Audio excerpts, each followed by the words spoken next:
Amrit noni pain oil, ನೋವಿಗೆ ವಿರಾಮ, ದೇಹಕ್ಕೆ ಆರಾಮ. ನಮ್ಮ ಬಿಜೆಪಿಯ ನಾಯಕರುಗಳು ಏನು ಪ್ರತಿಭಟನೆ ಮಾಡ್ತಾ ಇದ್ದಾರೆ, ಅವರಿಗೆ ಮೊದಲು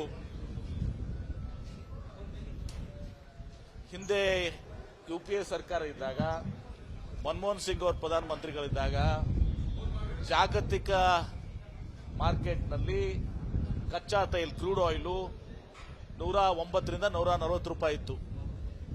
ಅದಾಗಿನೂ ಕೂಡ ಪೆಟ್ರೋಲ್ 64 ರೂಪಾಯಿ ಇತ್ತು, ಡೀಸೆಲ್ 55 ರೂಪಾಯಿ ಇತ್ತು. ಕ್ರೂಡ್ ಆಯಿಲ್ ಕಡಿಮೆ ಆದಾಗ 86 ರೂಪಾಯಿ ಆದಾಗ ನರೇಂದ್ರ ಮೋದಿ ಅವರು ಬಿಜೆಪಿ ಸರ್ಕಾರ ಕೇಂದ್ರದಲ್ಲಿ 38 ರೂಪಾಯಿ ಪೆಟ್ರೋಲ್ಗೆ ಇನ್ಕ್ರೀಸ್ ಮಾಡಿದ್ರು. 38 ರೂಪಾಯಿ ಮನೆ ರಿಲೀಸ್ ಕೂಡ ಮಾಡಿದ್ರು, ಸ್ಟಾಟಿಸ್ಟಿಕ್ಸ್ ಕೂಡ. ಡೀಸೆಲ್ಗೆ 35 ರೂಪಾಯಿ ಜಾಸ್ತಿ ಮಾಡಿದ್ರು. ಗ್ಯಾಸ್ ಸಿಲಿಂಡರ್ಗೆ ಸುಮಾರು 500 ರೂಪಾಯಿ ಜಾಸ್ತಿ ಮಾಡಿದ್ರು. ಅವಾಗ ಯಾಕೆ ಇವರು ಪ್ರತಿಭಟನೆ ಮಾಡಲಿಲ್ಲ? ಈಗ ನಾವು 3 ರೂಪಾಯಿ ಮಾಡಿರುವಂತಹದ್ದು ರ್ಯಾಷನಲೈಸ್ ಮಾಡಕ್ಕೆ, ಬೇರೆ ರಾಜ್ಯಗಳ ಜೊತೆ ನಮ್ದೇನಿದೆ ಅದನ್ನು ರ್ಯಾಷನಲೈಸ್ ಮಾಡಕ್ಕೆ. ಇಷ್ಟಾಗಿನೂ ಕೂಡ ಮಧ್ಯಪ್ರದೇಶ, ಮಹಾರಾಷ್ಟ್ರ, ಅನೇಕ ಬಿಜೆಪಿ, ಕೇರಳ, ಅನೇಕ ರಾಜ್ಯಗಳಿಗಿಂತ ನಾವು ಕಡಿಮೆ ಇದ್ದೀವಿ.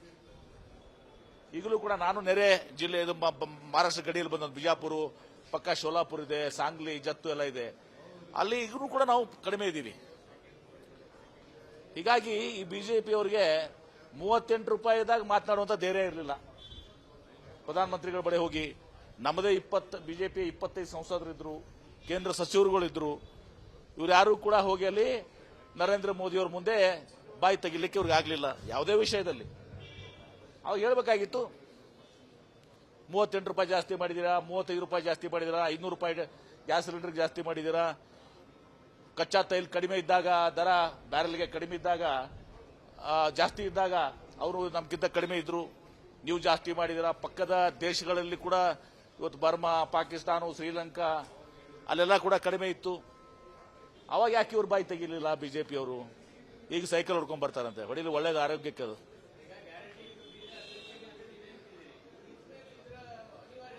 ನೋಡಿ, ನಾವು ರ್ಯಾಷನಲೈಸ್ ಮಾಡುವಂತ ಸ್ವಾಭಾವಿಕವತ್ತು ಸರ್. ಯಾವುದೇ ಸರ್ಕಾರಗಳಲ್ಲಿ ನಾವು ಅವ್ರಿಗಿಂತ ನಾವು ಬಹಳ ಕಡಿಮೆ ಇದ್ದಾಗ ಇವತ್ತು ರ್ಯಾಷನಲೈಸ್ ಮಾಡೋಣ ಅಂತ ತಿಳ್ಕೊಂಡು ಮುಖ್ಯಮಂತ್ರಿಗಳು ಮನೆ ಹೇಳಿದ್ದಾರೆ. ಹೀಗಾಗಿ ನಾವು ಇದು ಮಾಡಿದ್ರು ಕೂಡ ಈಗಾದ್ರೂ ಕೂಡ ನಾವು ಅವ್ರ ಉಳಿದ ರಾಜಕಾರಣದಲ್ಲಿ ಕಡಿಮೆ ಇದ್ದೀವಿ. ಸ್ವಾಭಾವಿಕವಾಗಿ ನಾವು ಹಣ ಇವತ್ತು ದಿವಸ ನಾವು ಕೂಡಿಸ್ಕೋಬೇಕಾಗ್ತದೆ. ಆದ್ರೆ ಇವ್ರ ತರ ಇಂಟರ್ನ್ಯಾಷನಲ್ ಮಾರ್ಕೆಟ್ನಲ್ಲಿ ಕಚ್ಚಾ ತೈಲ ಇವತ್ತು ದಿವಸ ಕಡಿಮೆ ಆದಾಗ 38 ರೂಪಾಯಿ, 35 ರೂಪಾಯಿ, 500 ರೂಪಾಯಿ ಗ್ಯಾಸ್ ಸಿಲಿಂಡರ್ ನಮ್ಮ ಸರ್ಕಾರಗಳು ಮಾಡಿಲ್ಲ. ಅದನ್ನು ಮೊದಲು ಆರ್ ಅಶೋಕ್ ಅವರು, ವಿಜಯೇಂದ್ರ ಅವರು ಮತ್ತು ಬಿಜೆಪಿ ಟೀಮ್ ಹೋಗಿ ಪ್ರಶ್ನೆ ಮಾಡಲಿ. Thank you.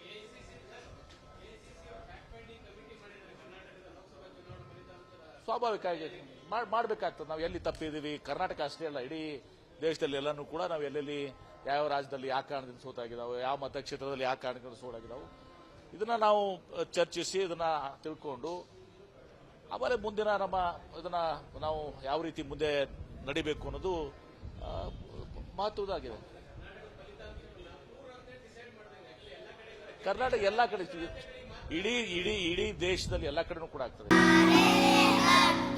ನಾವು ಸಲಹಿದ ಕೈಗಳು ನಮ್ಮ ನೋವಿಗೆ ಸ್ಪಂದಿಸಿದಾಗ ಆಗುವ ಸಂತೋಷ. ಅಮೃತ್ ನೋನಿ ಪೇನ್ ಆಯಿಲ್, ನೋವಿಗೆ ವಿರಾಮ, ದೇಹಕ್ಕೆ ಆರಾಮ. ಇಡೀ ದೇಶದಲ್ಲಿ ಎಲ್ಲೆಲ್ಲಿ ರಿಸಲ್ಟ್ಸ್ ಏನಾಗಿದ್ದಾವೆ ಅದನ್ನ CWC ಅವರಾಗ್ಲಿ, AICC ಅವರಾಗ್ಲಿ ಅದನ್ನ ವಿಮರ್ಶೆ ಮಾಡಿ ಅದಕ್ಕೆ ಮುಂದೆ ಏನೇನು ಕಾರಣಗಳದೆಲ್ಲ ಕೂಡೀಕರಿಸಿ ಮುಂದೆ ನಾವು ಯಾವ ರೀತಿ ಅದನ್ನ ಅಡ್ರೆಸ್ ಮಾಡಬೇಕು ಅನ್ನೋದು ನಮ್ಮ ಚಿಂತನೆ ಆಗಿರ್ತದೆ.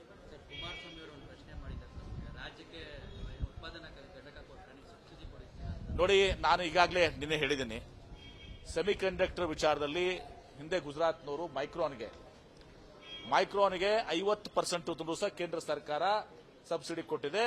ಗುಜರಾತ್ ರಾಜ್ಯ 30% ಕೊಟ್ಟಿದೆ. ಅಂದ್ರೆ 80% ಸಹ ಕೇಂದ್ರ ಮತ್ತು ರಾಜ್ಯದ ಸೆಮಿ ಕಂಡಕ್ಟರ್ಗೆ.